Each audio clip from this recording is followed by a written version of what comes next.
Good evening, one and all. On behalf of Dr. Agarwal's Institute of Optometry, I extend a warm welcome to each and every one of you for the 48th episode of Optometry Series. Thank you all so much for your continuous support towards Optometry Series. And as you all know, we are actually doing the Back to Basics series now, and we are in part 6 of it. I'm very happy to welcome my team members, Ms. Meenakshi and Ms. Anshika. Thank you so much for joining with us, both of you. Thank you so much.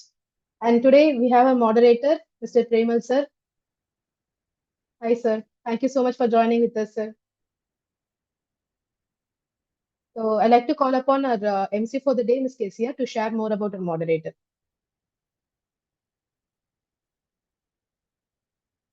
You're not audible. Yeah. Good evening, one and all. I am Kezia Ebenezer, studying first year Masters in Optometry at Dr. Agarwal's Institute of Optometry. I am very happy to welcome a moderator today, Mr. Premal Soni sir. Premal Soni sir is a partner and chief optometrist at Soni Opticians, Chennai.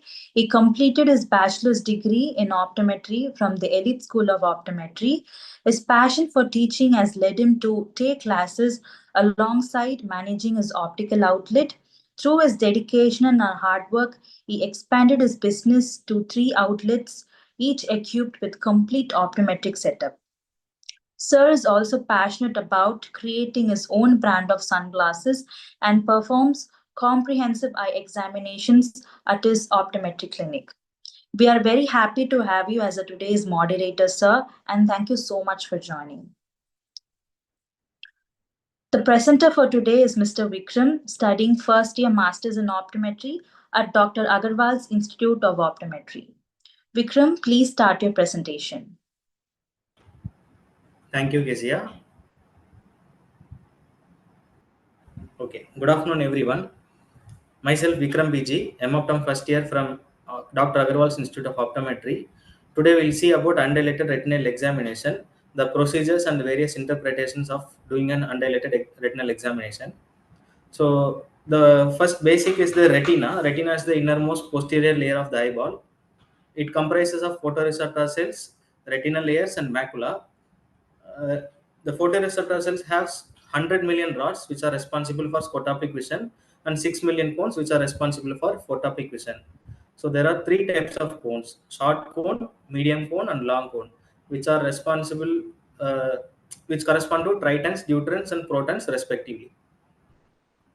So there are 10 layers of the retina, uh, whichever I have listed right now. These 10 layers are from anterior to posterior. The first one will be the internal limiting membrane, nerve fiber layer, then ganglion cell layer, inner plexiform layer, inner nuclear layer, outer plexiform layer, outer nuclear layer. Is the retinal pigment epithelium. So our central vision is mostly due to the macula. This macula is situated temporal to the optic nerve. So it is further divided into smaller concentric zones, namely perifovea, parafovea, fovea. Within the fovea, there is foveal avascular zone, then foveolo and umbo. The umbo is the centralmost part of the macula, which is responsible for crisp vision. So the methods of undilated retinal examination can be done using 90 diopter lens with the help of Slitlamp biomicroscope, direct ophthalmoscope, and non-mydriatic fundus camera. So with the help of slit lamp, we can able to see the retina with a 90 diopter lens. Also, other lenses can be used, such as 78 diopters, 66 diopters lens can be used. In case of 90 diopter lens, the working distance is 77 mm. If you are using it statically, the angle of view will be 74 degrees, and if you are using it dynamically, it will be 89 degrees. The image magnification of 90 diopter lens will be 0.76 times. Image produced by a high convex lens, any condensing lens, will be real and inverted. So this is a tabular column where I have mentioned the various dioptric lenses available and the various field of view and image magnification that is provided by the manufacturer. So this are a few examples of images which shows the image of a posterior pole with the help of 90 diopter lens examination. So we can see the optic nerve and the retina clearly with the help of 90 diopter lens. The right image is the red-free filter with which we can see the cup disc ratio very clearly for examining the glaucomatous optic disc. So this is a small demo video of how to do a 90 diopter lens.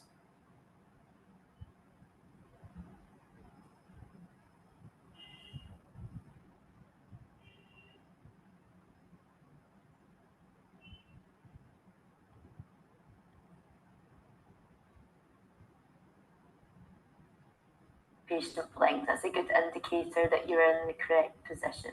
You then introduce your high plus condensing lens between 5 and 11 millimeters from the front surface of the cornea. Pull back using the slit lamp joystick and you will see the scratches on the lens come into focus. Pull back again and you'll see an out of focus orange band, which is the fundus. Pull back slightly further and you will get the fundus suddenly coming into focus. Make sure you don't pull back too quickly or you may miss the fundus altogether.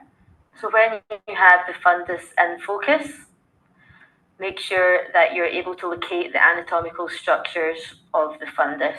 So here we have the optic disc, and temporal to the optic disc in the eye, you also have the macula. Now, because the image of the Volk lens is inverted and laterally reversed, you'll have to move nasally with the lens in order to locate the macula. But in real terms, the macula is temporal from the optic disc. So you must scan across using the joystick to see the entire posterior pole, and then to see the mid-periphery and the peripheral retina, you must ask the patient to move their eye in the 8 cardinal gaze directions. If you ask the patient to look up, and you're also tilting the lens upwards, this allows you to see the superior retina. So after you have evaluated the posterior pole, you then need to look at the mid-periphery and the peripheral retina. So you have to ask the patient to look in the direction that you want to be looking in terms of the retina. So in order to look at the superior retina, you'll ask the patient to look up, and you will also tilt the condensing lens upwards. Because the condensing lens inverts and reverses the image, you're actually looking through the inferior portion of the lens itself in order to view the superior retina. And so it continues for the other 8 cardinal gaze directions.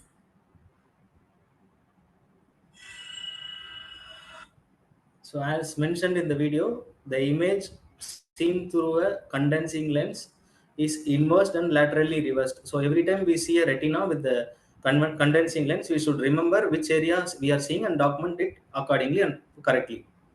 So the next method of evaluating the fundus is using a direct ophthalmoscope. Direct ophthalmoscope has observer side and patient side. Patient side has illumination window. Observer side has orbital support weaving window on the diopter wheel with the diopter indicator. So the working distance is 2 cm from the patient side. The field of which we can see is 10 degrees. Image magnification is 15 times. The image produced by a direct ophthalmoscope is virtual and direct. So basically, we'll have to first locate the optic nerve with the direct ophthalmoscope. Then we'll have to see through the 4 main retinal blood vessels and the macula. By this, we can completely cover the whole of retina. So starting from here, go superior nasally, then inferior nasally. After that, come back to optic nerve. Then go to inferior temporal. Again, go back to superior temporal. Come back to optic nerve. Then from there, we can see the lateral side. This is just a image captured through a direct ophthalmoscope. Ask the patient to fix on a target in the distance. Use your right hand and right eye to examine their right eye and your left for their left. Start with your feet close to the patient and lean back. Identify the fundal reflex and follow this, moving in on a path 10 to 15 degrees temporal on the horizontal. When you're close to the eye, the optic disc should come into view. Go in closer still. and you'll get a wider and more stable view. Comment on how distinct the margin of the disc is, colour of the neuroretinal rim, and the cup to disc ratio. Then look for other signs along the 4 major branches of the retinal vessels. Finish by asking the patient to look into the light to bring the centre of the macula, called the fovea, into view. In a non-dilated eye, this will cause the pupil to constrict and you will lose the view. In a dilated pupil, the fovea can be seen as a slightly darker zone with a pinpoint reflection. Repeat this examination on the other eye. So that video shows the demonstration of direct ophthalmoscope. It produces a virtual and direct image as shown. One more thing to remember, we can see the optometrist doing the direct ophthalmoscope with the standing position, where the posture is very bent. So for doing one patient, this is fine. When we are doing for many patients continuously, we'll have to take care of ourselves also. So keeping ergonomics in point, we'll have to make a chair, sit next to the patient and do it comfortably. So next method of fundus evaluation is non-mydriatic fundus camera. These are advanced techniques where the machines take full photograph of the fundus. The field of view will be 45 degree. It removes the technical barriers from both observer and patient side. Dilatation is not required. It is more comfortable for optometrist as well as patient. Only thing is most of the fundus cameras are huge in size and it is more costly. Nowadays, many companies are coming up with newer models of non-mydriatic fundus camera with mobile phone mounted fundus cameras to reduce the space occupying also as well as the cost also. So this is a demonstration of fundus camera, how to capture image using a non-mydriatic fundus camera.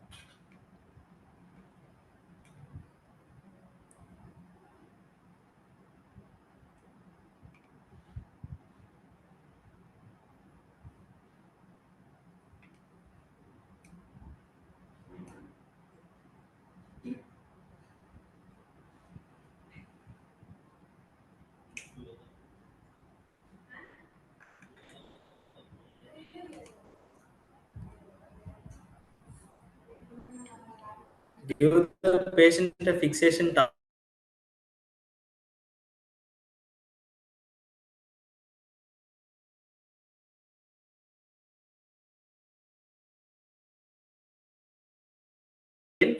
After focusing it properly with the lens dial, click on the capture button to capture a good retinal image. Few fundus camera can also be used for imaging the anterior segment also, as shown in this video.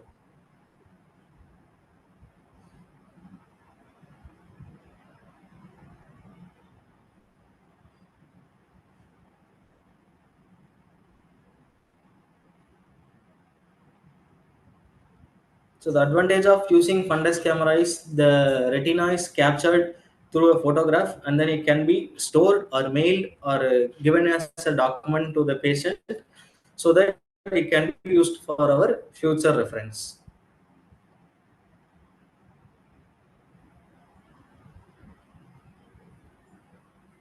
So this is how a normal fundus looks like. There will be optic nerve situated nasally with macula situated temporally to the optic nerve. The center part of the macula will be little orangish or reddish in color. So after seeing the fundus, this is how we have to document. First, we'll have to comment on the media clarity of the eye. Then how the blood vessels are looking. After that, the central macula and the foveal reflex, whether it is dull or bright, however it is looking, we will have to document. Then the cup disc ratio of the optic nerve has to be documented. So coming on to various conditions, how to diagnose. So first is diabetic retinopathy, where we will be able to see dot and blot hemorrhages in the retina, along with cottonwool spots, hard exudates, microaneurysms, and macular edema may be present or may not be present. There are two types of diabetic retinopathy. One is proliferative, where there will be emerging of new blood vessels and leakage of blood. Other one is non-proliferative diabetic retinopathy. There will be no branching of new blood vessels. This is a short video showing the With diabetic retinopathy, damaged blood vessels in the retina begin to leak fluids and blood. When this fluid leaks, it can cause the macula to swell or thicken. This is called diabetic macular edema, or DME, and it is the most common cause of vision loss for people with diabetes. So the left one shows the image of non-proliferatic diabetic retinopathy, where we can see the presence of exudates, hemorrhages, but there is no branching of new blood vessels. In the right side, we can see images of proliferating diabetic retinopathy along with cottonwool spots and hard exudates with hemorrhages. We can see branching of new blood vessels around the disc or somewhere else in the retina also. When there is new blood vessels, it may cause leak in the vitreous or retina, causing vitreous hemorrhage as shown in the below picture. So the treatment to diabetic retinopathy is laser coagulation. This is the laser photocoagulation, left side image, and the right side image shows pan-retinal photocoagulation. To avoid branching of new blood vessels, anti-VEGF injections are also given. Hypertensive retinopathy is similar to diabetic retinopathy. The how to differentiate between diabetic and hypertensive retinopathy is, it will be diabetic retinopathy will be having dot and dot hemorrhages, whereas hypertensive retinopathy having flame shaped hemorrhages. The next one is Valsalva maneuver. Valsalva is a sign where we'll forcefully exhale while keeping our mouth and nose closed. It can be caused due to the straining or heavy weight lifting. That may cause weakening of the retinal blood vessels or breakage in the retinal blood vessels, causing a hemorrhage in our subhyaloid or subretinal hemorrhage. So this image shows localized retinal hemorrhage that is behind the retina. It is subhyaloid hemorrhage. In the OCT, we can see the marked localized hemorrhage within the retina under the ILM. Next, central serous retinopathy is fluid accumulation between the retinal layers and the RPE. It can be caused due to stress and hormonal changes. Sometimes this is how a CSR looks like, a dark blackish spot in the macula. While performing an OCT, we can see there is a fluid accumulation under the retina and RPE. We can see a small PED also present under the CSR. Macular degeneration is caused due to the aging of the macula. The central visual field is mostly affected, along with visual impairment, central visual impairment. There are two types of macular degeneration. One is dry age-related macular degeneration. Another one is wet macular degeneration. In wet macular degeneration, there will be leakage of blood vessels. That is why it is called wet macular degeneration. Then retinal detachment. The left image shows rhegmatogenous retinal detachment. The middle one shows tractional retinal detachment, where the vitreous is causing a traction on the retina. The right side image shows fluid accumulation under the retina, which can cause exudative retinal detachment. This image is a fundus of retinitis pigmentosa, where we can see bone spicules on the periphery, along with loss of RP layer. The central region of the macula and the retina looks quite normal right now. There is no bone spicules present over here. So only periphery has bone spicules right now. The central foveal also, you can see the brightish orange glow is still present. Next, retinoblastoma. It is a tumor caused in the eyes of posterior segment of children. The sign what we see when we examine a child with retinoblastoma is leukocoria. We can see a white reflex either with direct ophthalmoscope or with an retinoscope. The vision will be severely affected. The child has to be treated immediately and appropriately, which can lead to saving of child's life. Otherwise, either the eye will be lost. Sometimes, if it is untreated, life can also be lost. Next is the macular hole. It is caused due to aging or traction of the vitreous. Since macula is our responsible for our central vision, a hole in the macula can affect our central vision. The above photo shows the fundus image of normal retina. The fovea, corresponding fovea, all foveal layers are intact in the OCT. The right side image shows a macular hole in the fundus. We can see a hole in the macula in the OCT image. If you see superiorly over here, this is the PVD present with a small portion of macular tissue caused due to the traction of the PVD. In glaucoma evaluation, fundus image, I mean, with a 90D or non-mydriatic fundus camera, fundus image are very useful to evaluate glaucoma in assessing the cup to disc ratio. Also the neuroretinal rim of the optic nerve. We can see the cup to disc ratio is very small over here, whereas in the glaucomatous disc, the cup to disc ratio is very large, indicating the presence of glaucoma. In retinoschisis is caused due to the splitting of outer plexiform layer in the retina. In the central macula, it is caused due to aging and mutation. In case of mutation or genetic, it is proven to be X-linked juvenile retinoschisis. It is characterized by a round cycle wheel spoke shaped lesion in the retina. And this slide actually demonstrates the color coding of documentation of whatever we are seeing the findings. So every color denotes a specific reason in the finding. So vitreous hemorrhage is usually denoted by green color, whereas retinal or subhaloid hemorrhage or dot and blot hemorrhages are usually denoted by red color. So depending upon the region and the classification, the color coding is mainly used. So these are harsh show tears. Then this is retinal detachment. So based on the color coding, it is easy for us to identify and easily mark the findings. Thank you. Thank you so much, Vikram. It was a very nice and elaborative presentation. Now I request a moderator to add his valuable input, sir.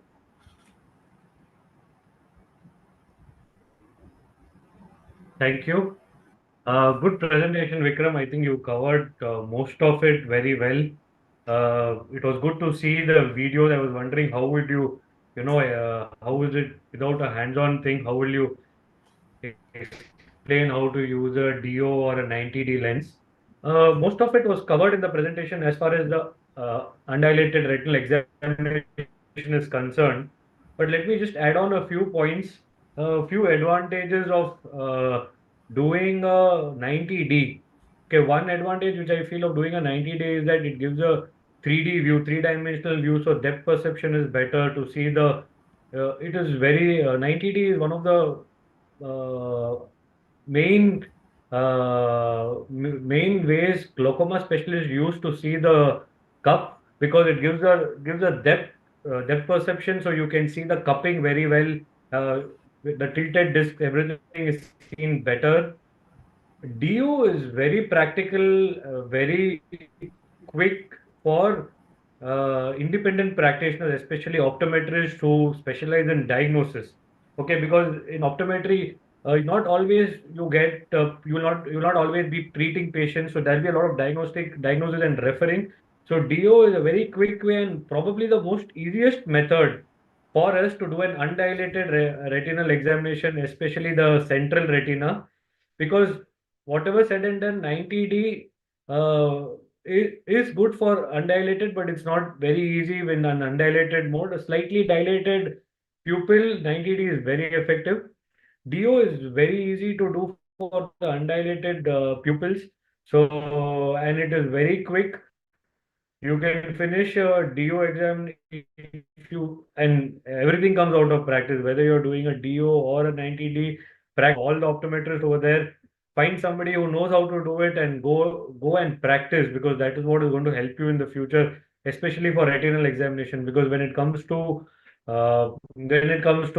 say refraction, when it comes to using your retinoscope, using your AR, we all are very well versed in that because that's our bread and butter. We are seeing 20 25 patients a day, but when it comes to retinal examinations, we'll be a little behind because we're not seeing so many patients. So practice is very important. So once you get your hands on a DO, it probably takes not more than 10 to 15 seconds to see one retina. Okay, and of course, the best thing is to have a fundus camera, which the non-mydriatic fundus camera, because that also helps in documentation. It helps in documentation. So tomorrow, nobody can question you that you made a mistake. You can always show them a picture which you have showed, and it is very accurate. There is no bias. There is no subjective bias. There is no difficulty. So it's quite so of course, but the cost of it is a factor which is going to pinch independent opticians or independent practitioners rather. So, but if you are a person who spends time with the patient, who like to spend some time with the patient, then it is very ideal that you get a non-mydriatic fundus camera, because it is quick, it is documented, and it is very, and even the patients understand that you're putting some effort in seeing them. So, and so that's for the non-mydriatic fundus camera. These are the three main methods. I've also heard that nowadays there are non-mydriatic indirect ophthalmoscopes which are available in the market. I have not seen them personally, but I have a few colleagues or a few batchmates of mine who have used them, and they told are very good. It gives a better view of the retina, slightly in the periphery. But end of the day, doing a non-mydriatic retinal examination is quick, and and you need and most of the time you need to match it with the findings. If you have a loss in vision, if you feel that if you have done your AT or you have done your non-contact tonometry and you see that the pressure is high, so you need to correlate those things and immediately go see whether there's anything wrong in the retina. You see that a patient is not improving beyond 618, 612, but he does not have cataract in the slit lamp, then immediately you need to go and check the posterior segment, because anterior segment is fine. So correlating it with your findings is also very important, which we all need to learn. I think I've covered most of the points which I wanted to cover here. If you guys have any doubts, I'm happy to clear them. Thank you. Over to you. Thank you so much, sir. The points wherever you left, I guess you explained it so well. From the student's perspective, there are a few questions to be addressed. Can I read it for you, sir? Yes, sure. They have asked you, in case of undilated condition, if we couldn't see it properly, is there any trick and something to use it to see the fundus properly? Because during examination, based upon the examination point of view, they're asking it, sir. Can you repeat your question? Sorry, sir. From the examination point of view, in undilated conditions, if they couldn't see the fundus properly, is there any tricks to see it properly, or how to make it clearly visible or identify conditions? See, it depends on the instrument which you're using. Say, I think the most commonly used would be a direct ophthalmoscope, because that's a good screener instrument. If you're finding it difficult to see it in a non-mydriatic condition, one of the things which I generally do when I use a DO is switch off the lights of my examination room, so that the focus is completely on the retina. So in case you're doing it with some lights on, please switch them off.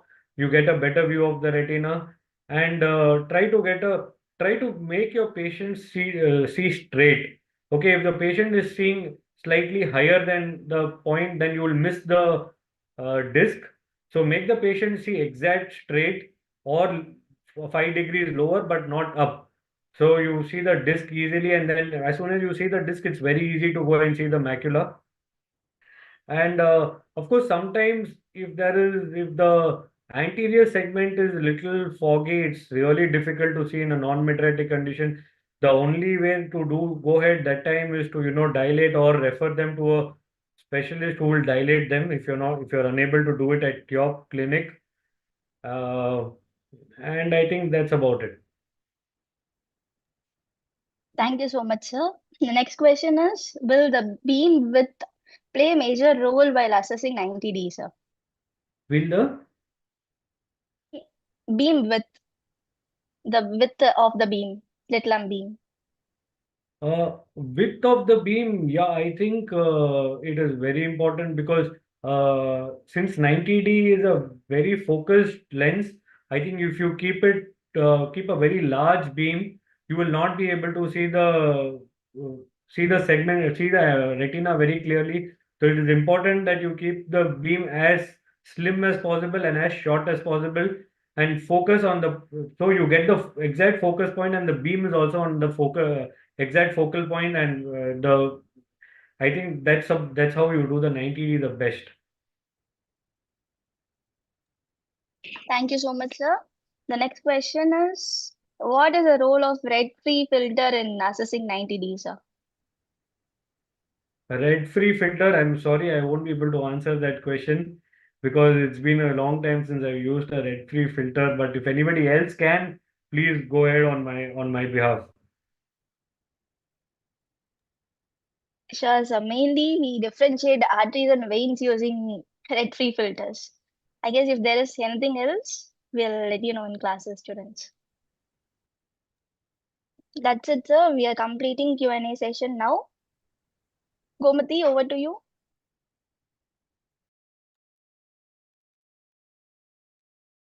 Thank you so much, Meenakshi. That was a wonderful session. Vikram, first of all, it's a very wonderful detailed presentation, Vikram. Congratulations and thank you so much.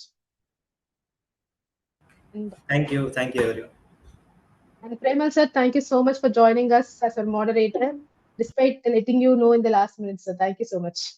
No, you're most welcome, and I enjoyed the session, and it was a good refresher for me also. So it was a good session. Thank you. Thank you so much, sir. We'd like to have you on another wonderful session, sir.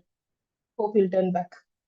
Hopefully, yes. If it's of some area of expertise of mine, yeah, I would be happy to. Thank you so much, sir. Thank you. Dear audience, thank you all so much for your continuous support towards Optometry series. If you like this video, give a thumbs up and share with all your Optometry friends. To know more about the happenings at Dr. Agarwal's Institute of Optometry, follow our Instagram, Facebook, YouTube, and LinkedIn pages. The links of all those have been given in the description box. Meet you all in the next episode. Thank you, team. Thank you, sir. Thank you. Bye. Bye, sir. Bye.